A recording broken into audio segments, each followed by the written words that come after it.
Okay, since we have covered the basics of optimization, we can come back again and see why L1 behaves so differently from L2, right? So the first version of this optimization problem, which is the standard one which we have seen, is that we are trying to minimize this sum of squared error with a regularizer, right? And the choice of regularizer here is an L2 norm. So let's write it here.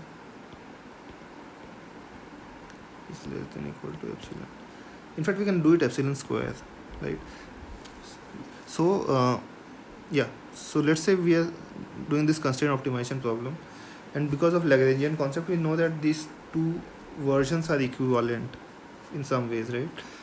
So let's just focus on the second one.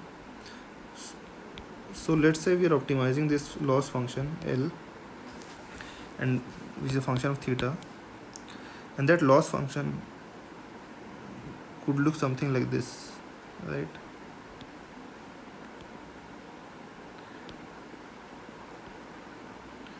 Okay,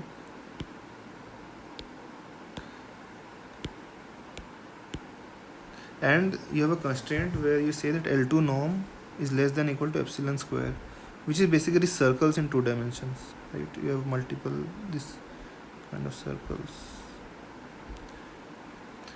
depending on the epsilon. So this is epsilon.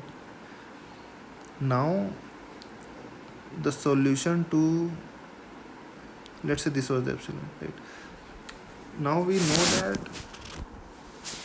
the tangent to the constraint and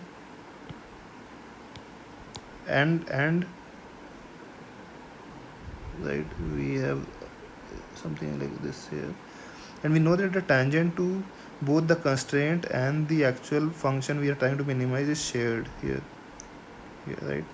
Let's change the color and to be more precise, right? This red part. So this is the solution here, right? So that is why basically the actual solution here was this point here. This was the actual solution without constraints, but what constraint is trying to do is it is pulling this solution towards origin, right? And basically epsilon in the second formulation and lambda in the first formulation are analogous in some ways, that there will exist a lambda for every epsilon. So that's fine. So that's what is happening basically. It's trying to shrink the parameters towards the origin, which is basically reducing the magnitude of the parameters. So that's L2 regularization behavior.